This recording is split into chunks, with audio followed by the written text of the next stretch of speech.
అసలుకు నకిలీ బంగారం జోడించి మోసాలకు పాల్పడిన ముఠాను పోలీసులు అరెస్టు చేశారు. 5 సభ్యులున్న ఈ ముఠా ఫైనాన్స్ కంపెనీ టార్గెట్ చేసుకుని చీటింగ్ కు తెరతీశారు. చివరకు మోసం బట్టబయలు కావడంతో కటకటాల పాలయ్యారు. వీళ్లంతా మోసగాళ్లు. బంగారు తాకట్టు పెట్టుకునే సంస్థకు టోకరా ఇచ్చిన కేటుగాళ్లు.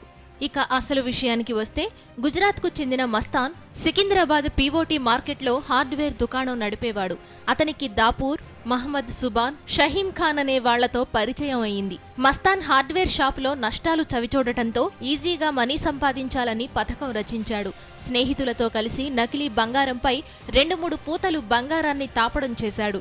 వాటిని ముత్తూట్, మణప్పురం వంటి సంస్థల్లో తాకట్టు పెట్టి నగదు తీసుకునేవాడు. డూప్లికేట్ ఆభరణాలు తయారు చేసి ముత్తూట్ ఫైనాన్స్ లో పెట్టి మనం పైసలు చీటింగ్ చేయడం ద్వారా పైసలు పొందవచ్చు అనే ఒక పథకం రూపొందించుకున్నారు. దాని ప్రకారం ఈ దావుద్ చెప్పిన ప్రకారం వీళ్ళు ఇత్తడితోని కానీ వేరే మెటల్తో కానీ ఒక ఆర్నమెంట్ తయారు చేసి గోల్డ్ బ్యాంగిల్ అటువంటి తయారు చేసి దాని మీద ఒక 2-3 లేయర్స్ గోల్డ్ కోటింగ్ చేసి ముత్తూట్ ఫైనాన్స్ లో వివిధ బ్రాంచ్ లోపల ముత్తూట్ ఫైనాన్స్ లోపల పెట్టి క్యాష్ లోన్ తీసుకోవడం, అవుట్స్టాండింగ్ కావడం వీళ్ళు ఈ విధంగా పాల్పడి చేసేవారు. ఏడాది కాలంగా Hayathnagar, Vanasthalipuram, LB Nagar, Mailardevpally police station పరిధిలో 13 చోట్ల ఇలాంటి నేరాలకు పాల్పడి సుమారు 13 లక్షల రూపాయలు కొల్లగొట్టింది ఈ ముఠా.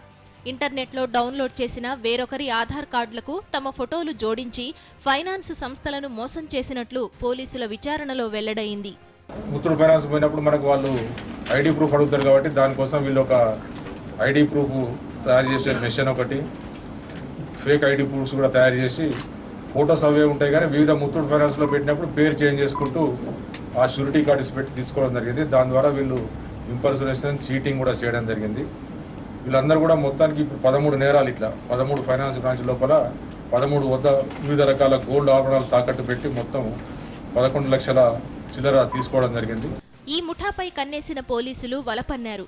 ఈ క్రమంలోనే ముత్తూట్ సంస్థ వద్ద బంగారు ఆభరణాలను తాకట్టు పెట్టేందుకు వచ్చిన అబ్దుల్ వాజిద్ ను అదుపులోకి తీసుకున్నారు. అనంతరం అతడిచ్చిన సమాచారంతో మస్తాన్, సుభాన్, షమీం, దాస్ గౌడ్లను అదుపులోకి తీసుకున్నారు.